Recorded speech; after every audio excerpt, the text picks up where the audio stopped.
兩個都捧完差唔多啦，終於到我問問題啦。我啲問題好難下嘅，所以就大家要認真回答啊。剛才大家有提到《白蛇傳》，《白蛇傳》咧就有兩個非常之重要嘅女性角色，咁啊始終都有一個係大女主啊。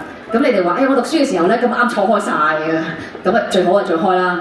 但係如果唔係，我話真係要俾你哋兩個排一次《白蛇傳》嚇，咁邊個先至係白素貞咧？其實有。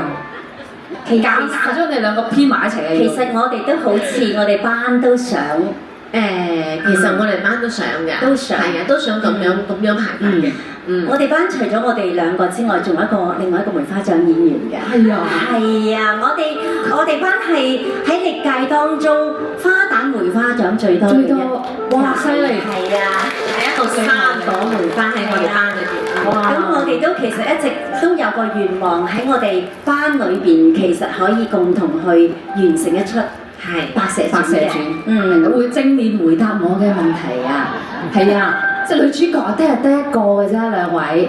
其實我哋咁樣講啊，我哋喺學校嗰時，我哋嗰個白蛇傳咧，呢一個編排咧係一場接一場，即係譬如白素貞呢個大女主啦，白素貞最後呢一場最後一刻時刻入場，但係咧跟住係最快佢出場嘅，你係冇辦法換裝嘅。所以其實呢一個戲裏邊咧，我哋係分開唔同人去演嘅，咁特別。係因為其實我哋喺學校裏邊咧，當然我哋一齊都要共同要學最共有嘅一啲藝術嘅基礎啦。咁但係按照唔同人嘅嗰個條件，可能有啲人係會演刀馬為主啦，有啲青衣為主啦，有啲係花旦啦，有啲係小旦啦。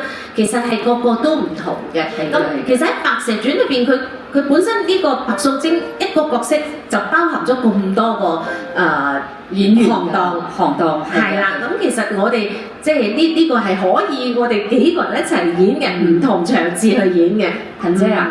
你啲 friend 真係兜得住下嘅都兜得住，係我因為我哋咁嘅噃，因為我哋呢個問題其實有排過嘅，端姐，我哋有排過，我呢個問題有拋過俾阿芹姐嗱，芹姐如果我現場問咁，你哋點解決咧咁樣？芹姐有佢嘅解決方案，即係有幾個方案啦，嗬！一係就係一人做一場啦，一係就一人做一晚啦，係啊，咁咪睇晒咯，嗬！嚇咁樣咩？我哋彩排唔係，我哋彩排猜情尋嘅喎。我哋猜情尋，我哋猜情尋睇係邊個？飛哥係啦，我哋最終嘅決定係猜情尋。猜情尋或者抽籤，或者抽籤係嘛？OK 嘅，OK，俾啲掌聲你做識做。端姐，兜得住，多謝你端姐，多謝你。記得點讚關注我啦，麼麼噠！